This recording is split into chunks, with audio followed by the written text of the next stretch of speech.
Hey guys, welcome to Barracks 616 TV. My name's Jared, and today we're going to be going over the Sig Sauer P320.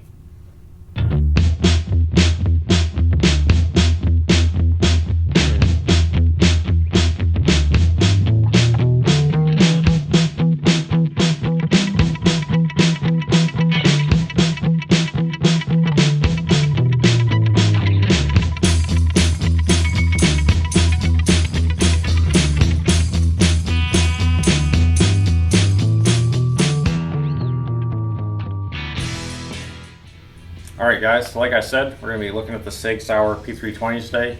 Before we go ahead, I'm going to show you that it's clear. Magazine is empty, and there is nothing in the chamber. Alright, so we're going to be going over 3 of the 4 models that Sig offers. This in my hand, this is the Sig Sauer P320 full size.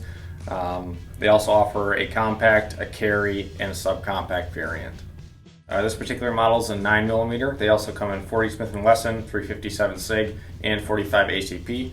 45 ACP we'll get into a little bit later in the video in terms of the 320's modularity features and how that correlates between the 45 caliber versus the other.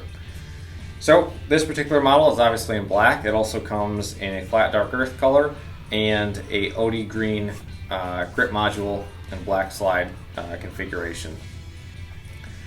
The really cool thing about the Sig P320 is the modularity feature that it offers.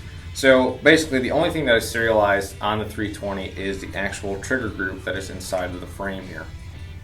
What that allows, it allows for you to swap different grip sizes, slides, calibers, conversions, all that kind of stuff, and have it still be considered the same gun that you buy directly in the store.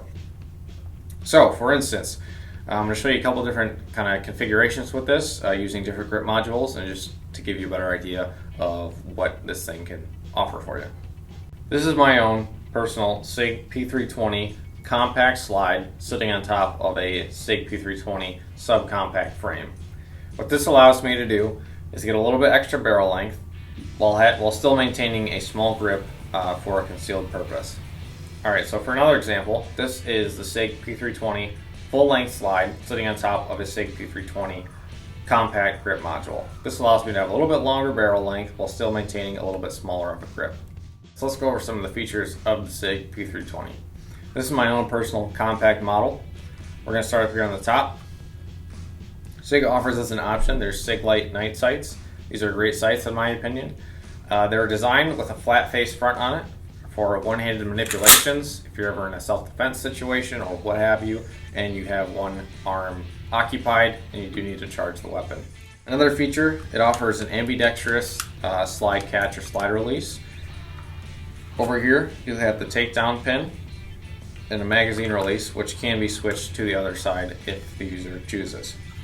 Along the bottom here you do have a frame mounted rail that allows you to mount anything from a weapon light to a laser. Anything really you can dream of and mount on a rail, you can do so. Alright guys, so let's talk about the 45 ACP version of the Sig Sauer P320. To get it right off the bat, the 45 version and the 9mm 357 and 40 version are not interchangeable. There's a couple reasons for that. One being the grip modules aren't compatible because the 45 ACP, because of the larger round, requires a larger magazine, which means that the inner mag well is going to be cut a little bit bigger to accommodate that magazine. The second reason being is that on the fire control unit, the extractor used for the 45 ACP round is shaped differently than the 9mm 40 357. So because of that, they're not interchangeable, and the 9mm 40 and 357 model, they actually have a tab on there that won't actually allow you to seat the 45 ACP magazine into that module. So hopefully that didn't confuse you guys too much. If you have any questions, feel free to post in the comments below if you're confused on anything, and I'll happily respond and kind of clarify for you.